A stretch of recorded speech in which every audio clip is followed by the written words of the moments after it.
acá las dos sesiones, ahí ves. ¿Sí? ¿Quiénes son de la A? ¿La bien? Más o menos, listo. Muy bien, he querido adelantar el horario porque trastornos hipertensivos es un tema bien amplio, ¿ya? O sea, yo no les voy a decir, los trastornos hipertensivos son esto, esto, el otro. Se clasifican en tanto, tanto, tanto. Los síntomas son estos, estos, estos. El diagnóstico se hace así, así, así. Y el tratamiento es con esto, esto, esto. Eso ustedes lo pueden leer fácilmente. Lo que nosotros vamos a ver ahora acá es por qué se dan estas cosas. Por qué hay plaquetopenia, por qué hay edema, por qué convulsionan, por qué hacen gel, todo eso. Porque hay casos raros también de hipertensión, no lo creen. Entonces, eso es lo que vamos a ver ahora. La bibliografía completamente está de Williams. Una que otra cosa la he sacado de la COP, ¿ya? Pero la mayoría está de Williams. Así es que no hay excusa para que no estudien ustedes. A ver, ¿qué nos dijo justo Williams, el que escribió nuestro libro? Dice, una convulsión eclántica a veces ocurre sin previo aviso, como un rayo en un cielo despejado. Hay mujeres que aparentemente se encuentran en estado perfecto de salud.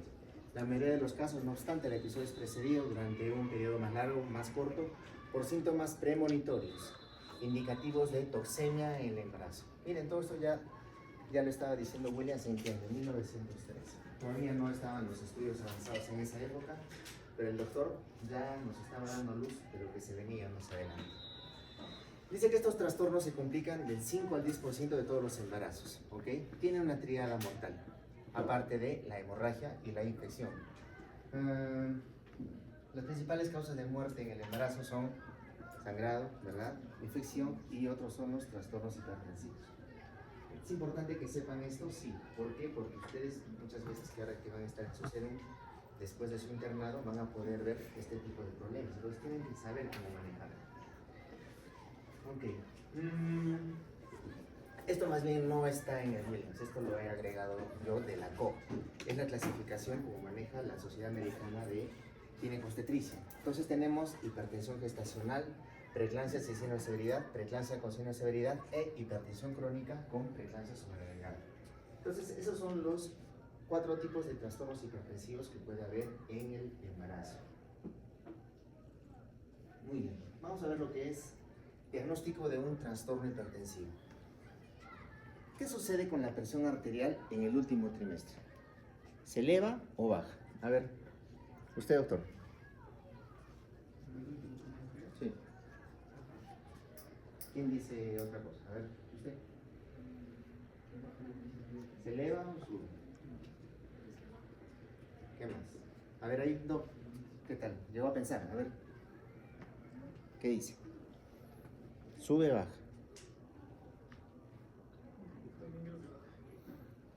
Muy bien, se llega a elevar un poco. Al inicio del embarazo se eleva la presión, luego la segunda mitad baja y luego sube nuevamente un poco. Pero hay ciertos parámetros. Este parámetro es 140/90. Tenemos este umbral de presión arterial, ¿por qué? Porque este es un consenso, no solo de gírico, sino también a nivel de cardiología, cirugía cardiovascular, en que cuando se pasa este umbral de presión arterial ya hay daño de órgano blanco, principalmente cerebro, corazón, suprarrenales, ¿ok? Entonces, por eso, incluso pacientes hipertensos crónicos tienen que manejar presiones por debajo de 140/90. Ese debe ser lo ideal. Que manejen 130, 80, 130, 85, ya pues está bien. No se va a afectar tanto los órganos blancos. Pero con este nivel de presión por encima de ellos, allí sí hay problema. Entonces, este es el parámetro. De acá, ¿qué inferimos nosotros? Que si ustedes tienen una gestante y le encuentran una presión de 140/90, significa que ya puede ser que esté teniendo un trastorno hipertensivo del embarazo. ¿Ok? Muy bien, pero para eso ustedes tienen que saber que toda paciente tiene que tener sus controles prenatales. En los controles prenatales, ahí es donde ustedes van a poder monitorizar en cada control que se ha hecho cada mes cuál es el basal de su paciente. Si su basal es 90/60 y cuando tiene 37 semanas tiene una presión de 140/90, entonces algo está pasando. Probablemente esté en el 3 o 5% de lo que nos dijo Williams, que puede estar debutando con un trastorno hipertensivo. Muy bien, miren acá en esta gráfica. ¿Qué es lo que queremos acá demostrar nosotros? Tenemos a las pacientes A y a las pacientes B. Tenemos las semanas de gestación 40 semanas, que es donde culmina el embarazo, y tenemos los valores de presión arterial. Tenemos acá una escala de percentil 95, percentil 50. ¿Y qué es lo que vemos acá? Vemos que un grupo de pacientes, las pacientes en azul, del grupo A, tienen niveles, lo que les dije de la presión, miren, empiezan niveles altos, ¿verdad? Baja un poco a la mitad y luego vuelve a subir. Pero no llega a pasar del percentil 50. Quiere decir que si su basal de su paciente empezó 170, puede ser que baje 90 a 60, pero luego puede ser que suba otra vez 170. 120 ya puede ser por ahí un poco, está dentro de lo esperado que se suba. No se alarmen si en sus controles de sus pacientes tienes 90-60, 90-60, 90-60. Llega a 37 semanas, 38 y se le subió 110, 80, algo así. Entonces no se asusten porque ya saben que está dentro de lo esperado, cae dentro de la estadística. Aunque no lo crean, hay un concepto que se llama hipertensión delta. Y es un pequeño porcentaje de pacientes, y que a veces lo vemos en el hospital, en que tienen sus presiones normales, están dentro de la curva de lo esperado, percentil 50, pero más o menos llegando a final de la edad gestacional de 40 semanas, su presión se eleva, se llega a elevar hasta un percentil 75. Sin embargo, si esto lo extrapolamos a valores de presión arterial normal, aquí no es 140 sobre 90. 140 sobre 90 es alta. Pero este grupo de pacientes que ha llegado por encima del percentil 50, casi a 75, no se sabe por qué hace preeclampsia. No se sabe. Tiene plaquetopenia, tiene creatinina elevada, las transaminasas se elevan. Incluso muchas hacen gel teniendo esos valores de presión arterial. ¿Por qué les digo esto? Porque la COG nos dice que para que nosotros tengamos el diagnóstico de alguno de este tipo de trastornos hipertensivos, sí o sí tenemos que tener una presión de 140 sobre 90. Eso es lo que nos dice la COG. Acá tiene que haber una presión arterial más de 140-90. Aquí también. Acá ni qué decir, hasta se puede disparar más. Y acá también, las hipertensas crónicas también. Pero existe esto que es hipertensión delta, en el cual estas pacientes no llegan a 140 sobre 90, pero desarrollan todo lo que es preeclampsia, pueden desarrollar gel y pueden desarrollar eclampsia incluso. Muy bien, a ver. Dice, algunas de estas mujeres seguirán teniendo preeclampsia obvia y algunas incluso desarrollarán ataques de eclampsia o síndrome de gel. Bueno, lo que les acabo de decir, ¿no? En ese cuadro. Muy bien. Hipertensión gestacional. Entonces vamos a desarrollar lo que es hipertensión gestacional. Acá. Dice, este diagnóstico se realiza en pacientes cuya presión arterial alcanza 140 sobre 90. O más, dice, por primera vez después del embarazo, pero en las que no se identifican proteinúrico. Entonces acá nosotros vamos a hacer una pequeña descripción de cuáles son las características de cada trastorno hipertensivo. Entonces, tenemos hipertensión gestacional. Dígame, doctor. Definición, entonces, según esto. Presión arterial alcanza 140-90. ¿Qué más? Milímetros de mercurio o más. ¿Qué más? Por primera vez después del embarazo. ¿Qué más? Pero en las que no se identifica, no se ve proteinuria. Sin proteinuria. Así de sencillo, ¿ya? Esa es hipertensión gestacional. Ojo que esto tiene que ser, pero todos estos trastornos tienen que ser a más de las 20 semanas de embarazo. Eso ya les han dicho muchas veces en prácticas, ¿verdad? Pero ¿por qué? A ver, Doc, ¿qué dice usted? ¿Por qué? ¿Por qué lo que les han dicho sus doctores en prácticas que tienen que ser después de 20 semanas? ¿Por qué no antes? Será porque antes de las 20 semanas sí usa como el punto de corte para identificar la hipertensión crónica. ¿Por qué? No tiene que ver con la hipertensión crónica. A ver, doctora, usted. ¿Por los propios cambios fisiológicos que lleva el embarazo? No. Doctora, usted.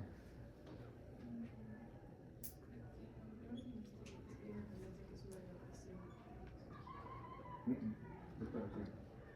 Ok, nada. A ver, doctora. Ya, muchachos, ¿qué sucede? Existe lo que se llama la oleada trofoblástica. No sé si han escuchado. ¿Qué es lo que normalmente sucede? Luego vamos a ver un esquema de eso. Las células trofoblásticas tienen que invadir el miometrio. En el miometrio están las arterias espirales, ¿verdad? ¿En qué se diferencia una arteria de una vena? Han hecho anatomía, aunque ustedes creo que han hecho virtual, ¿no? Ya bueno, cuando disecábamos cadáveres, un tip que nos daban los que habían jalado anato, nos decían, la arteria Tú la aprietas y vuelve a tener su luz. Digamos. En cambio, la vena no. Tú la aprietas y se colapsa. ¿Por qué? Porque la arteria tiene su capa muscular. Entonces, ¿qué hacen las células trofoblásticas? Invaden la capa muscular y lo normal es que la destruyen. Por ende, la luz de las arterias espirales aumenta y hay más flujo de sangre pasando, porque queremos mayor vascularidad en el útero, ya que se está formando allí una nueva vida. Entonces, esto se da en dos tiempos, en dos oleadas trofoblásticas. Una primera oleada trofoblástica se da entre las 11 y 13 semanas. Y luego se da una segunda oleada trofoblástica, que se da más o menos a las 20, 22 semanas. Después de eso ya no hay invasión trofoblástica. Se supone que normalmente a las 20, 22 semanas ya las células espirales, la mayoría de ellas, un más del 80%, tiene que haber perdido su túnica muscular. De tal manera que aumentan su luz y el flujo sanguíneo aumenta para que se desarrolle el embarazo posteriormente. Eso es lo normal. No se sabe por qué hay una mala invasión trofoblástica en la preeclampsia. Entonces no hay una buena invasión, no se destruyen las células musculares de las arterias espirales, por ende mantienen su capacidad contráctil. Y eso más adelante que va a conllevar a que tengan problemas de hipertensión y también que tengan bajo flujo sanguíneo. ¿Ok? Entonces, volviendo a lo que les dije de trastornos hipertensivos, todo esto tiene que ser la elevación de la presión arterial después de la segunda oleada trofoblástica, que se da a las 20 semanas. Entonces ahora ya saben por qué decimos 20 semanas. Muy bien. Digamos. Síndrome de preeclampsia. ¿Qué es síndrome? Ya saben, conjunto de signos y síntomas. ¿Por qué? Porque la preeclampsia no es solo una cosa, van a ver que es una cascada de fenómenos que se dan en el organismo de la mujer que se encarga de prácticamente fulminarla poco a poco. La evidencia de compromiso multiorgánico puede incluir trombocitopenia, disfunción renal, necrosis hepatocelular, perturbaciones del sistema nervioso central o edema pulmonar. Entonces, tenemos el primer trastorno, que es hipertensión gestacional. Segundo, tenemos lo que es preeclampsia. La preeclampsia se divide en dos tipos: preeclampsia sin signos de severidad y preeclampsia con signos de severidad. Vamos a ver lo que son las preeclampsias sin signo de severidad. La preeclampsia sin signo de severidad es lo mismo que la hipertensión gestacional. Quiere decir que va a tener una presión de mayor de 140/90. La única diferencia va a ser que en la hipertensión gestacional no tenemos proteinuria, pero aquí en la preeclampsia sí va a haber proteinuria. Entonces, más proteinuria. Esa es la diferencia entre ambas, ¿ok? Quiere decir que si ustedes tienen una paciente y le detectan una presión arterial de 140/90, su diagnóstico va a ser, por ejemplo, gestante de 38 semanas, 2 séptimos. Pasen. Segundo diagnóstico, trastorno hipertensivo del embarazo. 2 puntos. Descartar hipertensión gestacional versus preeclampsia, porque ustedes no saben cuál de las dos es, hasta que le pidan sus exámenes de laboratorio para detectar si hay proteinuria o no. ¿Ok? Muy bien. Ahora vamos a ver la preeclampsia con signos de severidad. La preeclampsia con signos de severidad, ¿por qué se va a caracterizar? Nosotros la podemos identificar de 4 formas. Primero, por la presión. Si tienes una presión mayor a 160/110, preeclampsia sin signo de severidad. No importa si no hay proteinuria, si te va a demorar 24 horas en recolectar la orina, no interesa. Basta nomás que ya tenga 160/110 y es preeclampsia con signo de severidad. Esa es una forma. La otra forma es con las manifestaciones clínicas. Lo que han escuchado que se llaman signos premonitorios de preeclampsia. Y eso seguro ustedes me lo van a poder dictar. Ahora vamos a poner acá. Un signo premonitorio de preeclampsia. Aunque a mí me enseñaron que eran signos de irritación cortical. A ver, doctora, 1. Muy bien, cefalea. ¿Y por qué hay cefalea? Ahora vamos a ver después. Otro, doctor. Ya, muy bien. Algunos no saben qué son escotomas. Así en cristiano, ¿qué significa escotomas? Doctor. ¿No? Manchas, fotopsias también algunos dicen, ¿no? Como que ven lucecitas. Muy bien. Otro, doctora. Ya, muy bien. Dolor abdominal, principalmente en hipocondrio derecho, ¿no? O epigástrico. Dolor epigástrico. Muy bien. ¿Qué más? Otro signo clínico de una preeclampsia que se nos está asomando. No, todavía no. Porque la convulsión se llama eclampsia.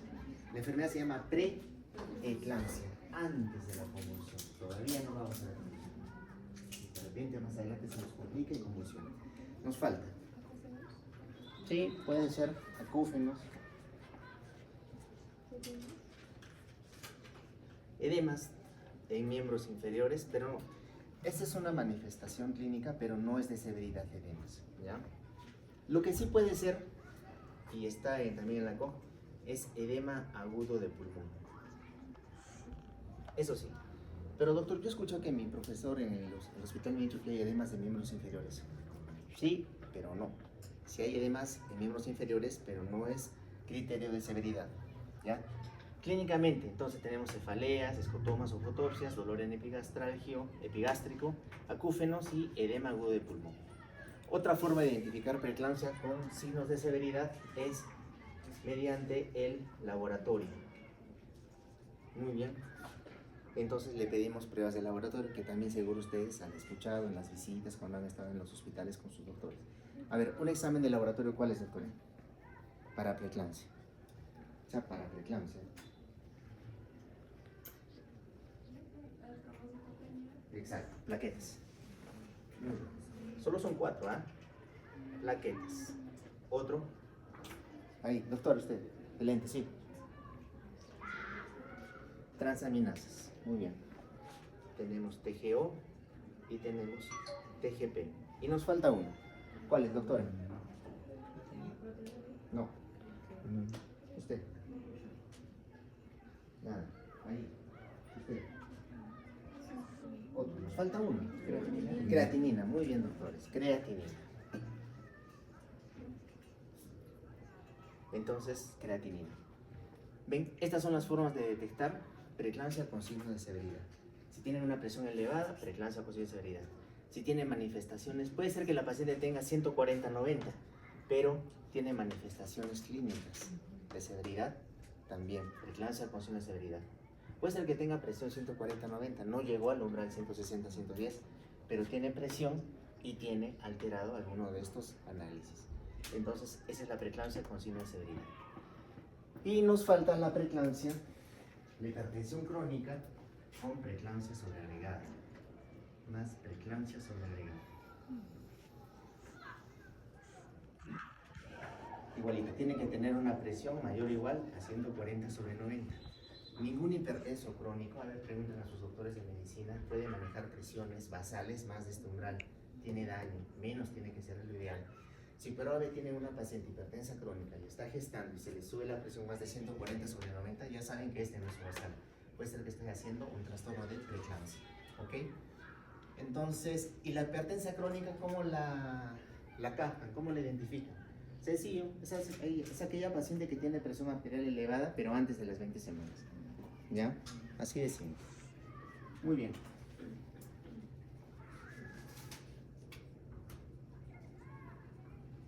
Este es el cuadro de clasificación que está en el Williams, ¿ya? Pero mejor está el cuadro de la COP, lo que les he escrito ahí. Es lo que más se usa también. Indicadores de severidad. Vamos a ver eso después, los valores, ¿ya? Preeclampsia sobreañadida, hipertensa crónica, que dice, con independencia de su causa, cualquier trastorno hipertensivo crónico predispone a una mujer a desarrollar síndrome de preeclampsia sobreagregada. Eso es cierto. Pacientes hipertensas de larga edad, hipertensión esencial, como le llaman, tienen ya riesgo de desarrollar preeclampsia. Van a ver cuál es un cuadrito de riesgos para desarrollar preeclampsia y ahí caen este tipo de pacientes. Dice, si la hipertensión inicial de reciente aparición o que empeora se acompaña de una proteinuria de comienzo reciente u otros hallazgos enumerados en el cuadro 41, se diagnostica preeclampsia sobreagregada. Entonces, acá, respecto a lo que es preeclampsia hipertensión crónica con preeclampsia sobreagregada, habla de que tiene que tener una presión de 140/90 más la proteinuria.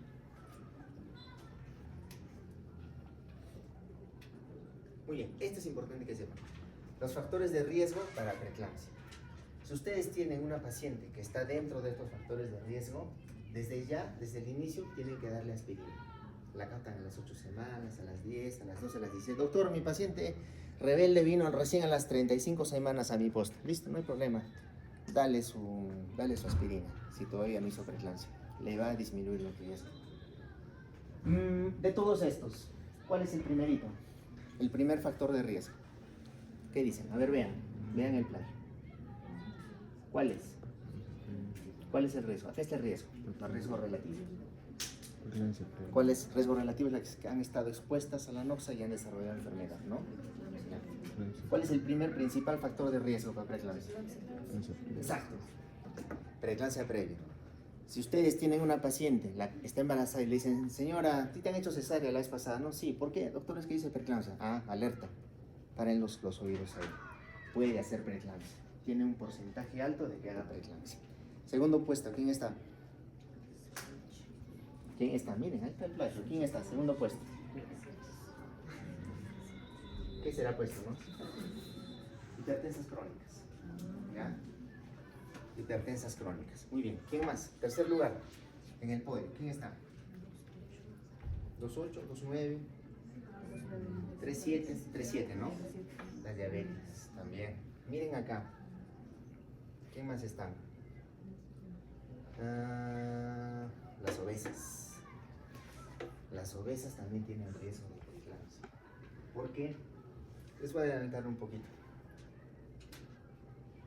Va a sonar feo lo que les voy a decir, pero la verdad pues la ciencia lo dice. Estar gordo no es saludable. Si tú estás gordo, eres obeso, tienes un proceso inflamatorio crónico por dentro que te va a desencadenar una serie de trastornos más adelante con el paso del tiempo. Y te puede desarrollar preeclampsia, porque la preeclampsia, aunque no crean, es un trastorno inflamatorio de los vasos sanguíneos. Y si eres obesa, ya tienes esa predisposición por ese trastorno inflamatorio crónico, vas a hacer preeclampsia, ¿ya? Así es que si dicen por allá, ay no, qué bonito, está gordito, viejito, no es bueno ser obeso, para nada.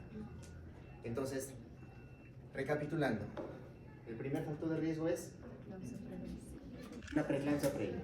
Segundo, hipertensas crónicas. Tercero, diabéticas, ¿ya? Principalmente. Muy bien.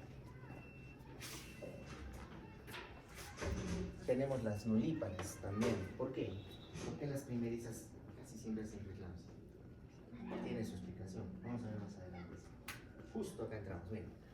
La etiopatología. Dice que son varias las causas por las que se puede desarrollar preeclampsia, ¿ya? Entre ellas, una de las causas está aquellas mujeres que se exponen a las velocidades coriónicas por primera vez. Existe lo que se llama la tolerancia inmunológica. Recuerden que el embarazo es un tumor. Entonces, hay una tolerancia inmunológica de la madre para no rechazar ese tumor. Lo acepta, lo tolera. Pero se ha visto que hay una falla en esa tolerancia y lo cual en la preeclampsia hace que haya un proceso inflamatorio y eso desarrolla preeclampsia. No debería ser así, pero lo hay. Por eso, mira, las expuestas a una sobreabundancia de velocidades coriónicas, como en gemelos o en mola, también hacen preeclampsia.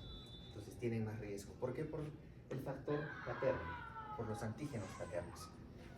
Las que tienen afecciones persistentes asociadas como la activación o inflamación de células endoteliales, como diabéticas, que también va ahí, obesas, como les dije, muchachos, enfermedad cardiovascular o renal o trastornos autoinmunes o influencias hereditarias. También hay un factor genético para eso. Ese mecanismo del factor genético sí es más complejo, es bien complejo. No está bien esclarecido, pero ya se está postulando mucho. Ok, entonces, lo que les había comentado, un implante placentario con invasión trofoblástica normal, ya les comenté de qué trata eso. La tolerancia inmunológica que les dije que debe haber, preeclampsia no hay, no se sabe por qué. Hay una mala adaptación materna a los cambios cardiovasculares y factores genéticos también. Muy bien, vamos a este cuadro. ¿Se acuerdan que les expliqué de la invasión trofoblástica? Muy bien, una imagen vale más que 1000 palabras. Acá tenemos todo lo que normalmente sucede en este problema. Vienen las invasión trofoblástica, las velocidades coriónicas, llegan a lo que es la pared uterina, y acá vean ustedes a la arteria espiral. Esta es la arteria espiral. Estas células trofoblásticas van a destruir la capa muscular que está acá. Y al destruir esta capa muscular, aumenta la luz de la arteria espiral. Como ya les dije, aumenta el flujo sanguíneo, que es lo normal, que es lo que queremos. Esta es la oleada trofoblástica. 2, primera y segunda. 13 y 14 semanas y luego las 20. Pero ¿qué sucede en la preeclampsia? Hay una mala invasión trofoblástica por estas células y las arterias espirales mantienen, miren ahí, su capa muscular. ¿Eso qué va a desencadenar? Que la luz de estas arterias espirales esté mucho más estrechada. Por ende, el flujo sanguíneo disminuye. Y si el flujo sanguíneo disminuye a nivel del útero, lógicamente los bebitos de pacientes con preeclampsia, muchos de ellos tienen RCU. Porque el bebito pues, no come hamburguesa, brosta, ¿no? Se alimenta de la sangre. Si le das poca sangre al bebé, el bebé va a quedarse chiquito. ¿Ok? Entonces, esta es la invasión trofoblástica anormal. Factores inmunológicos, dije. Acá habla más que todo de la tolerancia inmunológica, lo que les expliqué sobre la carga antigénica paterna. ¿Ya? Y en esta parte, Dolan, en el 2006, hizo un estudio y dice que las mujeres que... Las primerizas, como se exponen por primera vez a los antígenos paternos, entonces tienen un riesgo de preeclampsia, porque va a ser la primera vez que se están sensibilizando. Entonces puede ser que hagan preeclampsia, ¿ya? Pero si una mujer ya va a tener un segundo hijo de un mismo padre, su riesgo de preeclampsia baja. Hagamos de cuenta que tienen 3 hijos, conoce otro varón, tiene nuevos antígenos distintos, ya sube su riesgo de preeclampsia. ¿Se entiende? Y eso es lo que significa, eso es lo que encontró Dolan en el 2006. Okay. Lo que les expliqué de la adaptación inmune, los trofoblastos, tiene que ver el antígeno leucocitario humano en el proceso inflamatorio, la vascularización placentaria es defectuosa, y eso lo vamos a ver mejor en este esquema. Hay una parte.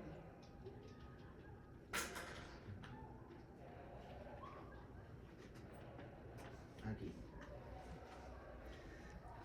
Recuerden siempre que la preeclampsia es un proceso inflamatorio de los vasos sanguíneos y de ahí se desencadena toda esa serie de trastornos que nosotros podemos identificar. Por ejemplo, dice que los cambios inflamatorios son una continuación de las alteraciones de la etapa 1. En respuesta a la isquemia u otras causas incitantes se liberan factores placentarios y se inicia una cascada de eventos. Por lo tanto, se considera que los factores antiangiogénicos y metabólicos y otros mediadores de leucocitos inflamatorios provocan una lesión sistémica de las células endoteliales, que se usa aquí como síndrome de activación o disfunción de células endoteliales. Vamos a ver de qué se trata eso. Entonces, tenemos acá nosotros el vaso sanguíneo. Tenemos las células epiteliales planas, que acá se llaman endotelio. Tenemos el endotelio, está recubriendo el vaso. Esto es lo normal. Una de las causas de la etiología es que cuando ustedes tienen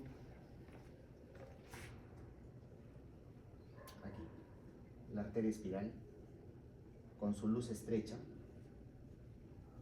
dentro del músculo, aquí hay poco flujo sanguíneo.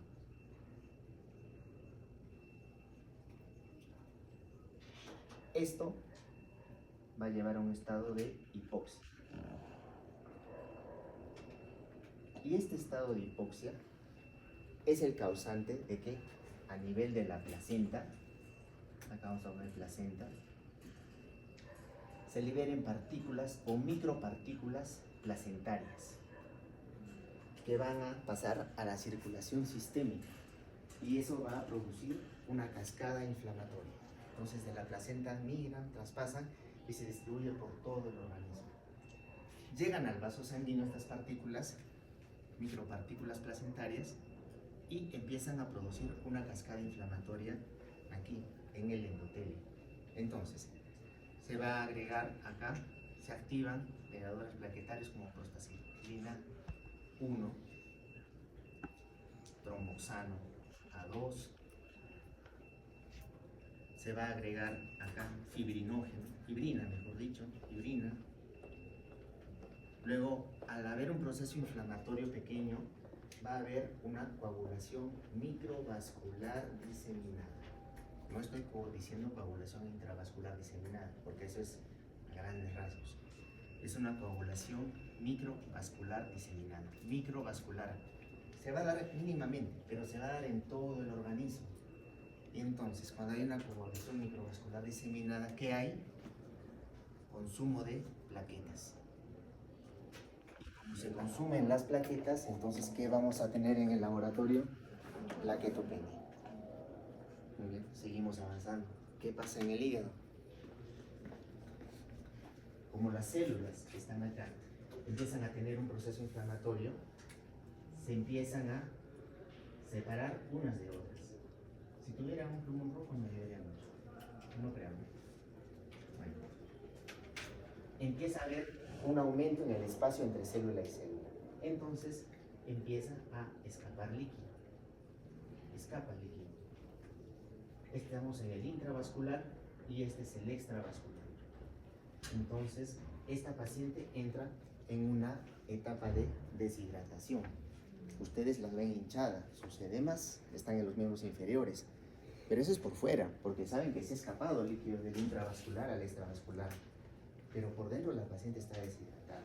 Entonces, esta paciente tiene mucho riesgo para desarrollar un daño a nivel del riñón, que más adelante vamos a ver. Entonces, sin irme mucho allá, todos estos procesos inflamatorios se dan en el vaso sanguíneo. Y ya saben todo por qué. A causa de la hipoxia se producen micropartículas de placenta que llegan y desencadenan un proceso inflamatorio sistémico. ¿Hay genes que están asociados? Sí, algunos genes. Y aquí, ¿qué pasa en el sistema cardiovascular? Se ha visto que hay, por ejemplo, problemas con la poscarga, con la precarga. Lo normal que debe ser, en una gestante tiene una resistencia. ¿Qué sucede con la resistencia periférica? ¿Está aumentada? ¿Está disminuida? Normalmente. Está disminuida, ¿no? Como hay una vasodilatación, se disminuye. Pero acá sucede lo contrario. Entonces, hay una mayor poscarga causada por la hipertensión que tiene esta paciente. Luego hay una precarga clínica que se va a reducir por una expansión de volumen que está patológicamente disminuido durante el embarazo. Lo que les dije, el volumen está disminuido. Ya, también hay disminución de flujo sanguíneo en varios órganos por ese problema. Y lo que les hablé, la activación endotelial, que es el responsable de esta extravasación interendotelial. ¿Ven lo que les he explicado acá? Ahí está. La sangre. Dice que hay una hemoconcentración. Normalmente en el embarazo hay hemoconcentración, ¿sí, no? O una hemodilución. Exacto. Es como que tienen una tacita de café, ¿no?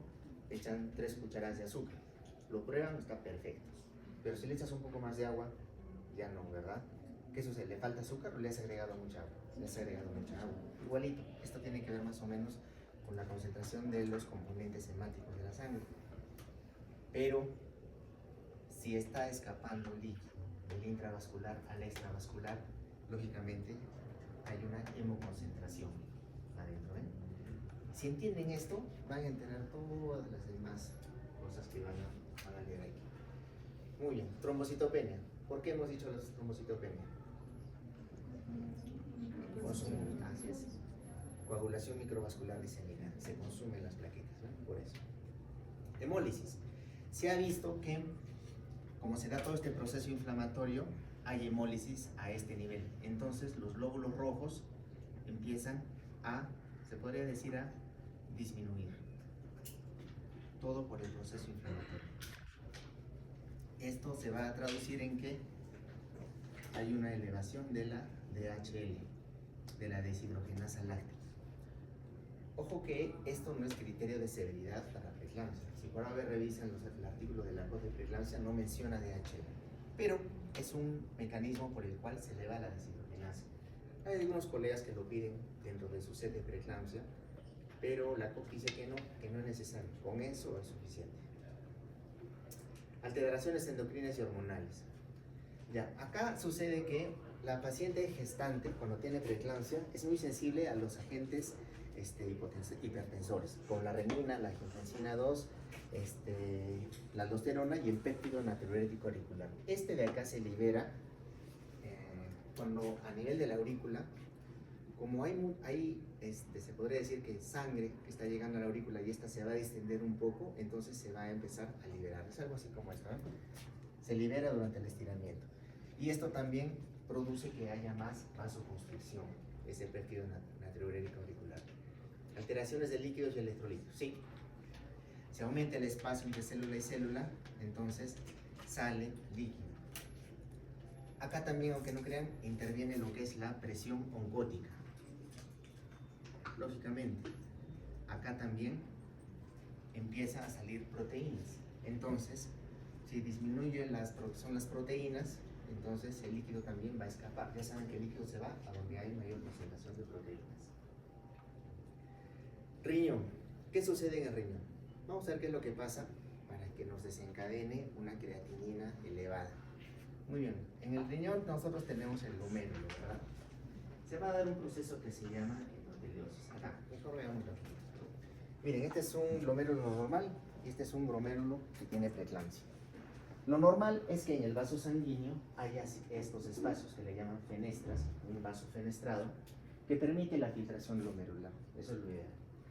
Pero, ¿qué hay pues acá? Acá este también es un vaso sanguíneo. ¿Qué hay en este vaso sanguíneo? Un proceso inflamatorio. Como hay todo este proceso inflamatorio, entonces también se desencadena acá una hinchazón endotelial, producto de la fibrina, producto que hay inflamación de las células endoteliales. Entonces, este espacio de las fenestras se va a reducir, miren, fenestra hinchada y miren esta luz que tiene. Por ende, la filtración glomerular va a bajar, va a disminuir. ¿Y eso en qué se va a traducir? En que la creatinina se va a elevar. Entonces ya saben por qué se eleva la creatinina.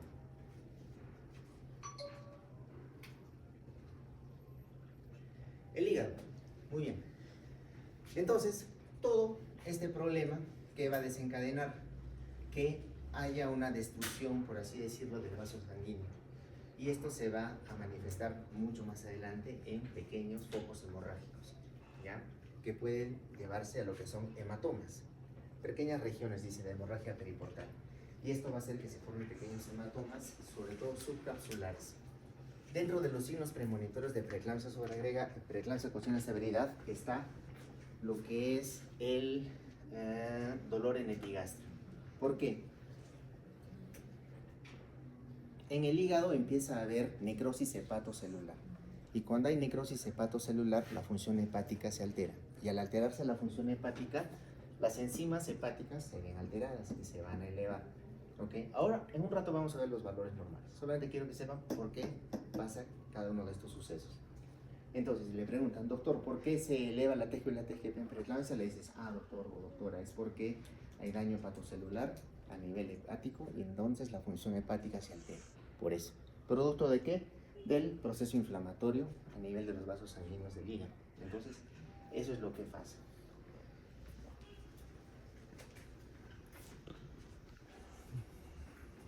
¿Por qué hay epigastralgia?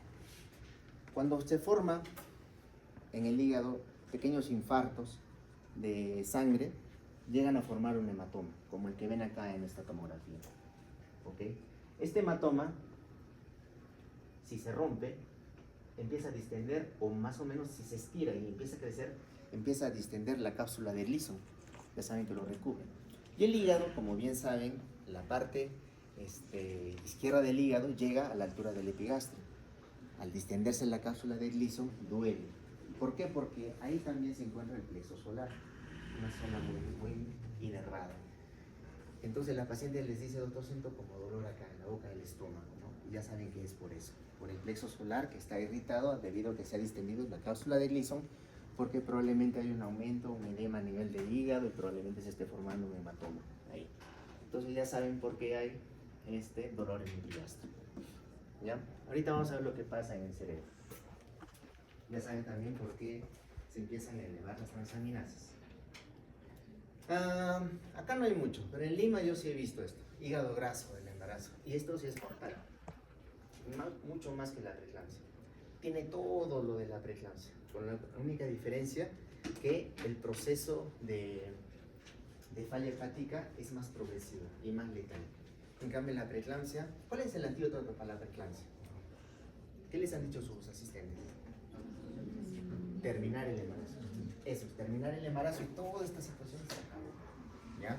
¿Por qué? Porque está sacando pues la noxa. ¿Cuál es la noxa? La placenta. Así es.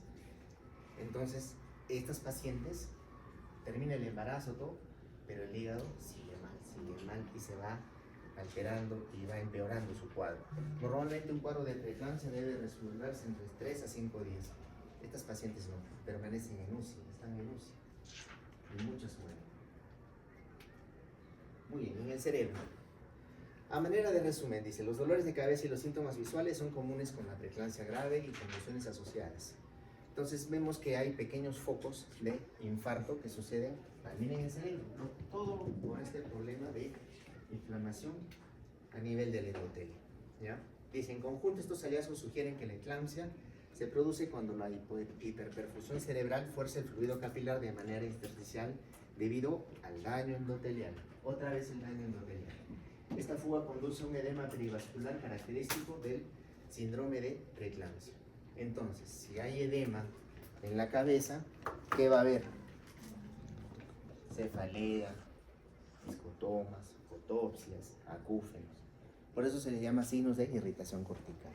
Entonces ahora ya saben por qué tenemos esos síntomas en la preeclampsia.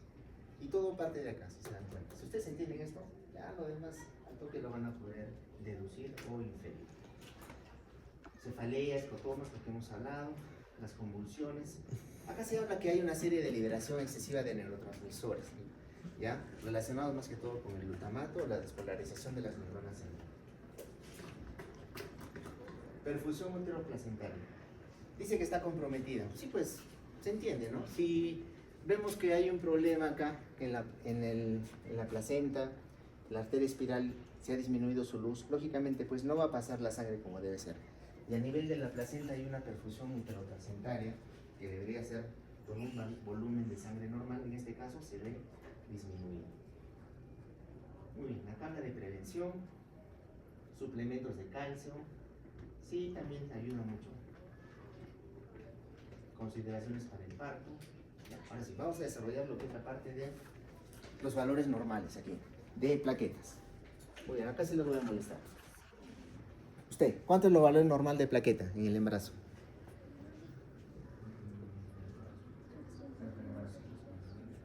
Sí, más o menos por ahí es lo normal, o sea, no varía mucho. Pero sí hay una tendencia un poco a la baja. ¿Por qué? Porque acá, en la placenta, en el espacio, en la reserva uteroplacentaria, hay pequeña formación de coágulos, ¿ya? Porque por el intercambio de sangre materno-fetal que hay. Si no hubiera eso, habría un desangramiento. Significa que hay un pequeño consumo de plaquetas en el embarazo, fisiológico, es lo normal. Todo esto ocurre a nivel del espacio uteroplacentario, a nivel de esa comunicación vascular, es lo normal. Pero en la preeclampsia se agrava. Entonces, ¿cuándo decimos que es patológico las plaquetas? Antes decían 110.000, ahora la FIGO ha dicho que es menor a 100.000 plaquetas. ¿Ok? Ya saben por qué se da la plaquetopenia también. Muy bien, vamos a ver con las transaminasas hepáticas, TGO y TGP. ¿Cuánto es lo normal de TGO y TGP en el embarazo? A ver usted, doctora.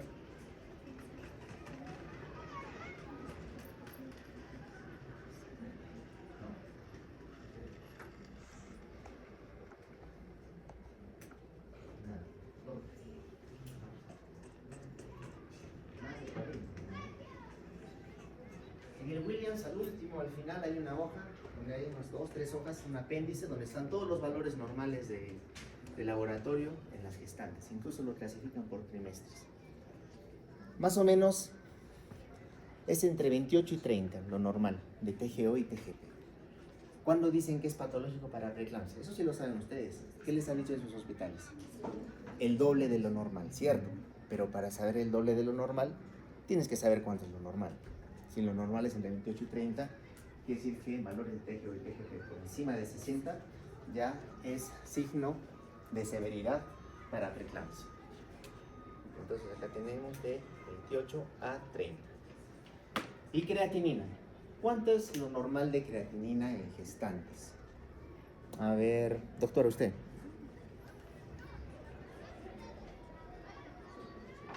¿Cuál? No.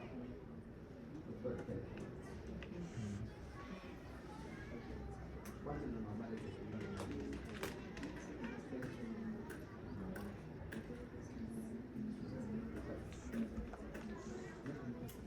No. No. Ya, claro. Lo normal es que los hombres tengamos 1.4, 1.5, ¿verdad? Por nuestra masa muscular. Las mujeres tienen que tener un poco menos, 1.3, 1.2. Pero en las gestantes baja más. ¿Cuánto, pues, doctor? 0.9. Exacto. Ese es el punto. Lo normal. Pero para que se considere patológico en preeclampsia, tiene que ser mayor a 1.1. ¿Ok? Muy bien. Entonces, esos son los valores normales para preeclampsia. ¿Ya? Ok. Ya hemos dicho que la interrupción del parto es la única cura para la preeclampsia. ¿Ya? Eso ya lo hemos hablado. Acá habla de lo que es la hospitalización versus el tratamiento ambulatorio, la terapia antihipertensiva. ¿Hasta qué hora tenemos? ¿Quién me llamó ayer? ¿Quién es la de usted? 3:15. Ahí tenemos tiempo, ¿no? ¿Se han dormido, chicos? ¿Quieren descansar 5 minutos? Un ratito, ¿ya? Mucha información, ¿no? Ya. 5 minutos, ¿ya?